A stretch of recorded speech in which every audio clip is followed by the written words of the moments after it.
Hello, friends. Welcome to one of the greatest city, Mumbai.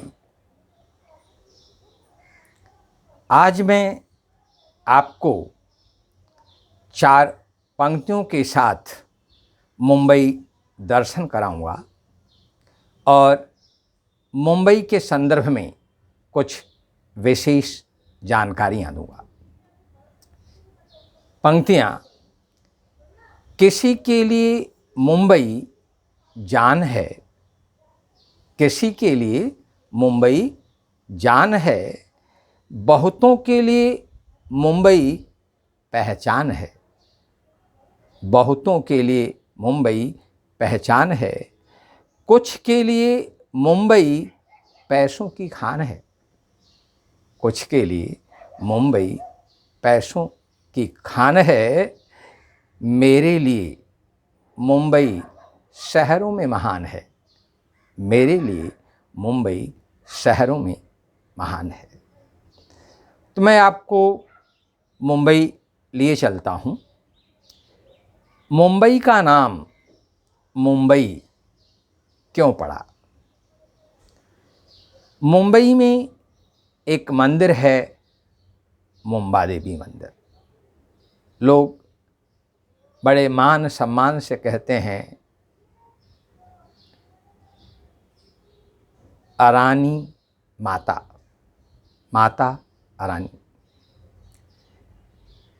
इन्हीं के नाम पर मुंबई का नाम मुंबई है। अंग्रेज़ों ने इसका नाम बॉम्बे रखा था, लेकिन इसका नाम बदलकर मुंबई रख दिया गया है। यह मंदिर कई उपनगरीय स्टेशनों से जुड़ा हुआ है।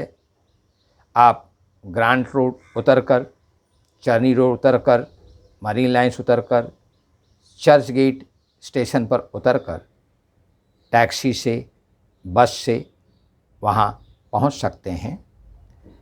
वह क्षेत्र काफ़ी व्यस्त क्षेत्र है, छोटी छोटी गलियां हैं और वहाँ का दर्शन करने के लिए लोग हज़ारों में उमड़ते हैं।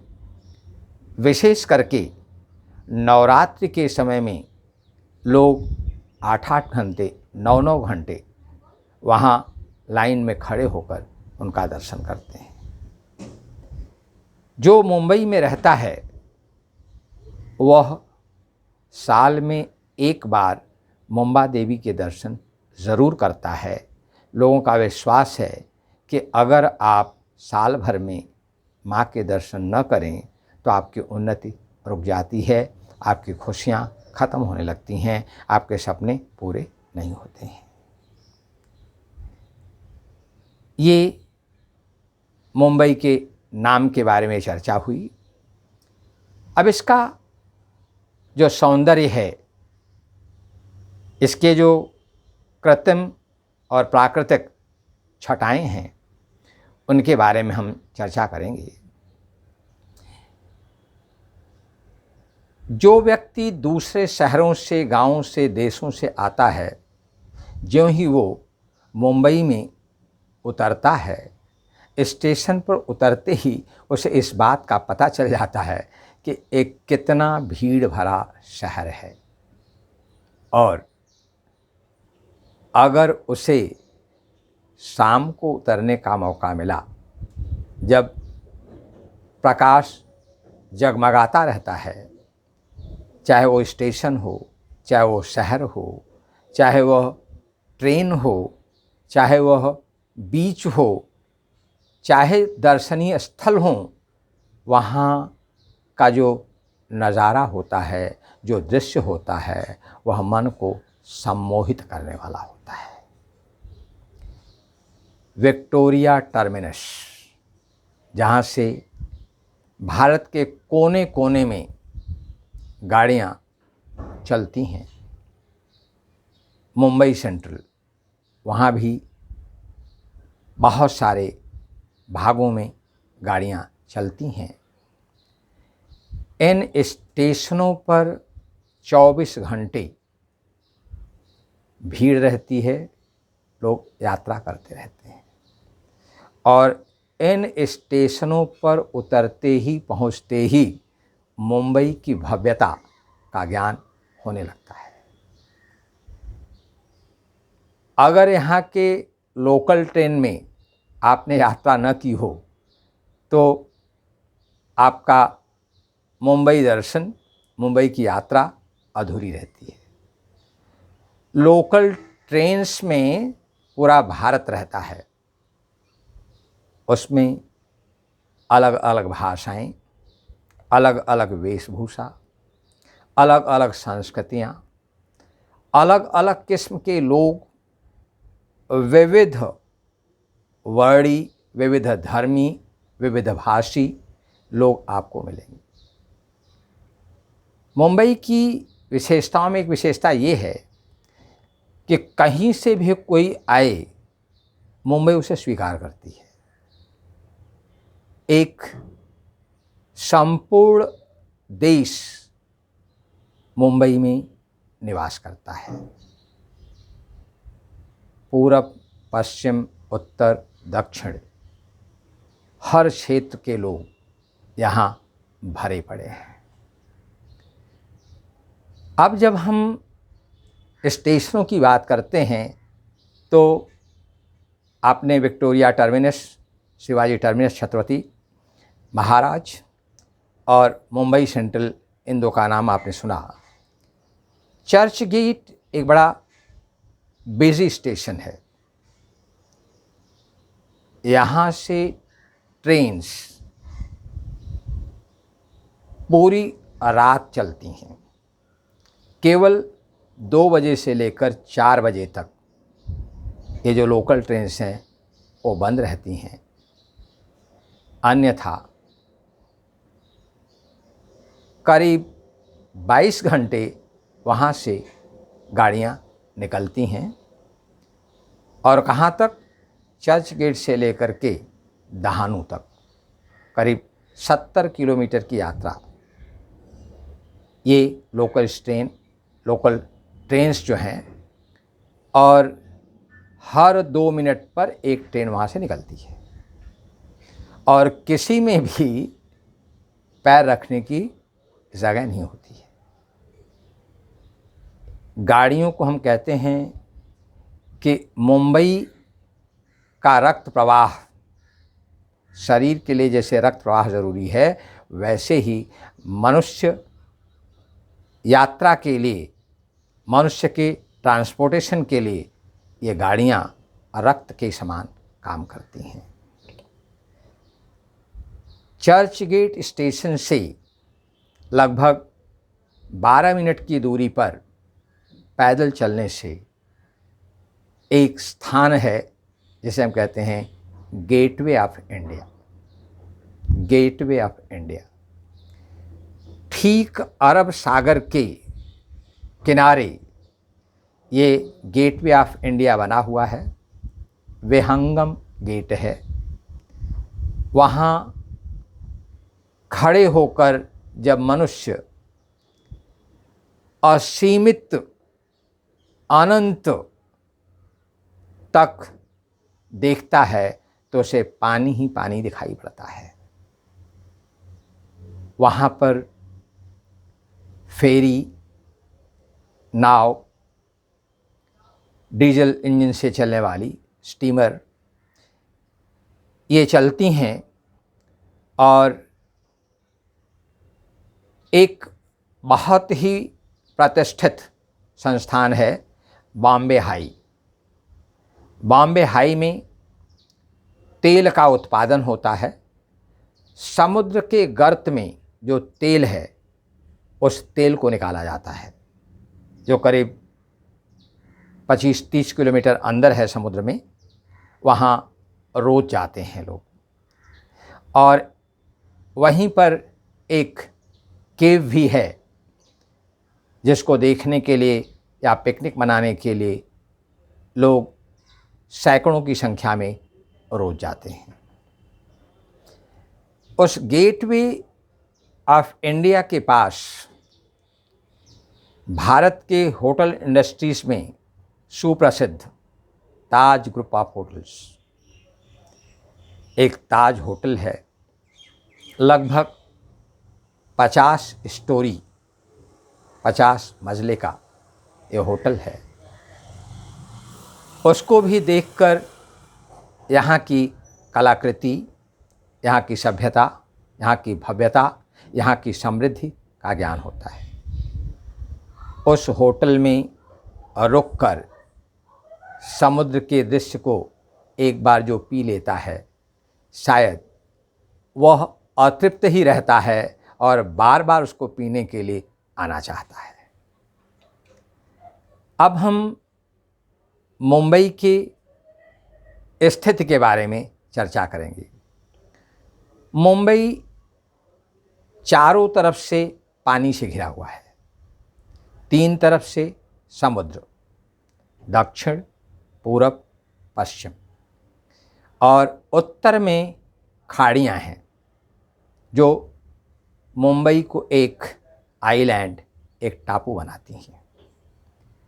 आप कल्पना कर सकते हैं कि जो शहर समुद्र के किनारे बसा हुआ हो, चारों तरफ से पानी से घिरा हुआ हो, तो आप किसी भी तट पर चले जाइए, आपको प्रकृति और कृत्रिमता, जो यहाँ से किसी भी क्षेत्र में जाने के लिए आपको इस पानी को पार करना बेहद ज़रूरी है। और कहीं कहीं पर मैंग्रोव्स और कहीं कहीं पर आज भी छोटे छोटे पहाड़ हैं जो पेड़ों पौधों से भरे पड़े हैं। उनका दृश्य अपने आप में ही लुभावना होता है। अब हम यहाँ के धार्मिक स्थलों की चर्चा कर लेते हैं। मुंबई में आने के बाद मुंबई के सम्राट, मुंबई के राजा विनायक, सिद्धि विनायक, नाम ही है सिद्धि विनायक, जो उन विनायक के दर्शन करता है उनके सारे काम सिद्ध हो जाते हैं। सिद्धि विनायक। मंगलवार को वहाँ जन सागर टूटता है, लोग हजारों की संख्या में आते हैं। प्राचीन मंदिरों में से वह एक मंदिर है। ऐसा कहा जाता है गणेश जी वहाँ स्वयं उद्भूत हैं, स्वयं निकले हुए हैं। और उनकी मान्यता है कि जो व्यक्ति अपने शहर से, मुंबई के जो छोटे छोटे उपनगर हैं, वहाँ से पैदल चलकर जाता है और अपनी मनौती को उनके सामने रख देता है, वह उसे अवश्य पूरा करते हैं। तो जो भी मुंबई आता है, भगवान सिद्धि विनायक की शरण में जाने की आकांक्षा ज़रूर रखता है। बाबुलनाथ, बाबुलनाथ एक जगह भी है, और बाबुलनाथ का जो मंदिर है वह मंदिर है महादेव, आशुतोष, सोमेश्वर, शंकर, विश्वेश्वर। और वह जो मूर्ति है वह भी स्वयं उद्भूत है। विशेषता ये है कि उस लिंग में सांप, भुजंग, नाग अपने आप उद्भूत हुआ है। सोमवार के दिन जो भी बाबुलनाथ के दर्शन कर लेता है वह स्वयं को, जीवन को सार्थक मानने लगता है। महालक्ष्मी, समुद्र तट के किनारे महालक्ष्मी, महाकाली, महासरस्वती, इन 3 आदि शक्तियों का एक मंदिर है, महालक्ष्मी मंदिर के नाम से प्रचलित। वहाँ पर शायद समुद्र इसलिए आता है कि वे इन महाशक्तियों के पैर प्रक्षालित करना चाहता है, और वहाँ का विहंगम दृष्टि आकर्षक दृश्य आपको बरबस ही मोह लेता है। वहाँ भी भीड़ अपने आप में चलती चली आती है और समुद्र के जल से वहाँ पर जो पत्थर हैं, रॉक्स हैं, उनको समुद्र ने क्या कर दिया है, एक अच्छा स्वरूप दे दिया है। उसको काले काले जो रॉक्स दिखाई पड़ते हैं, वहाँ आपको बहुत सारे प्रकृति प्रेमी बैठे हुए मिल जाएंगे और वहाँ उन पत्थरों पर बैठकर उत्तुंग लहरों के साथ जो समुद्र अपने आप को हमारी तरफ आते हुए दिखाता है, वह कहता है कि अपने अंदर भी लहरें पैदा करो, सफलता की लहरें, खुशियों की लहरें पैदा करो। इसके बाद जो और दर्शनीय स्थल हैं, चौपाटी बीच, जुहू बीच, अक्सा बीच, गोराई बीच और छोटे छोटे बहुत सारे बीच।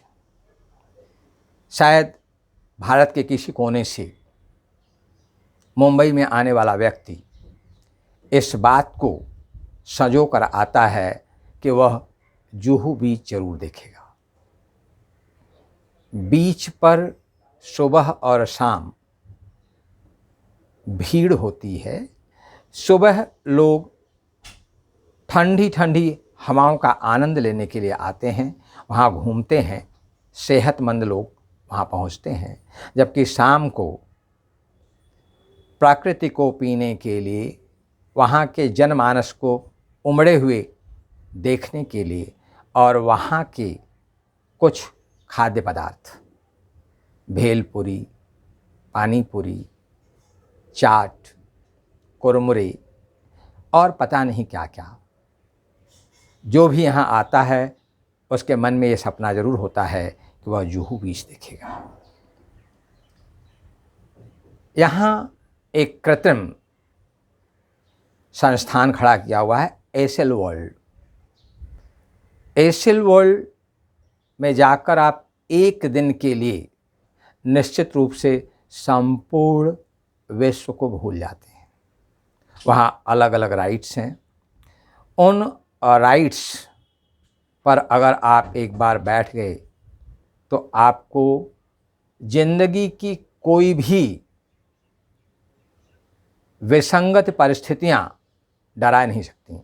भय आपके मन से भाग जाता है, डर छूमंतर हो जाता है। ये भी ऐसे ही है कि जब आप चलते हैं तो जुहू देखने की अगर इच्छा होती है तो इस तरह से एसेल वर्ल्ड खास करके बच्चों के लिए यह एक सपना होता है कि वहाँ वो ज़रूर जाएंगे। वहीं पर एक वाटर पार्क भी बना हुआ है जिसमें निश्चित रूप से मनोरंजन के बहुत सारे साधन हैं।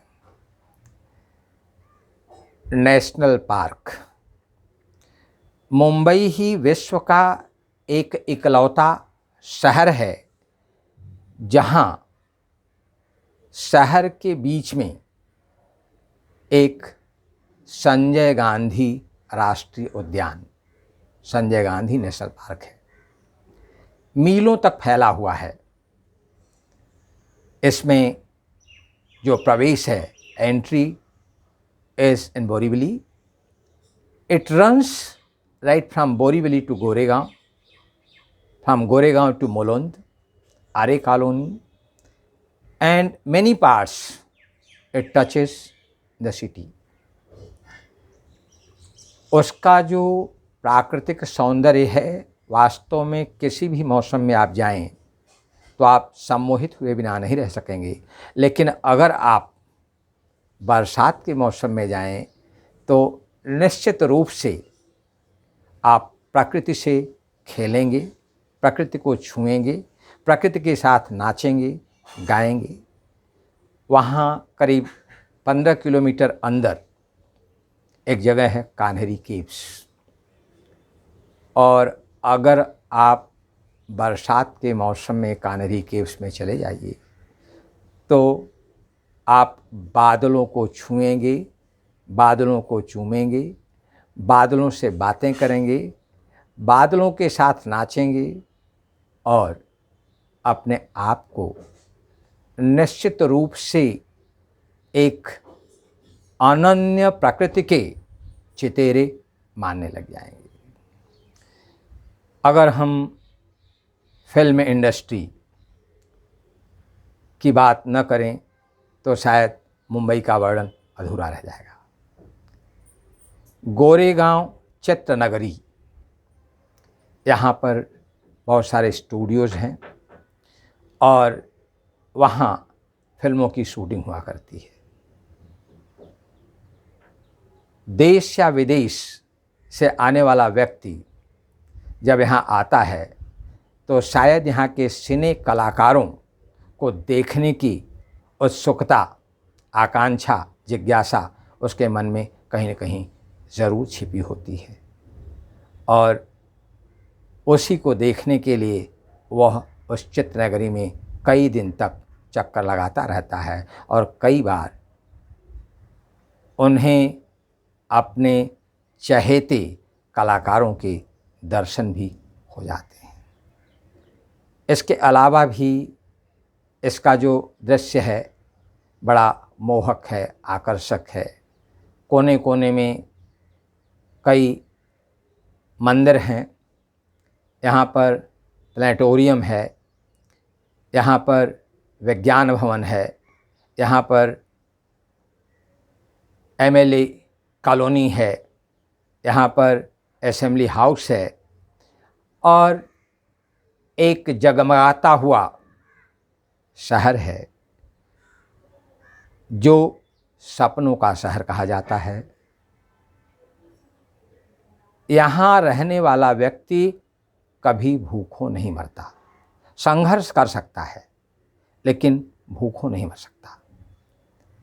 तो ये कुछ मैंने मुंबई नगर का एक चित्र आपके सामने रखा। जब आप कभी मुंबई आएं, इस शहर का लुत्फ़ उठाएं, इसका आनंद लें। इन्हीं शब्दों के साथ जय हिंद, जय महाराष्ट्र, जय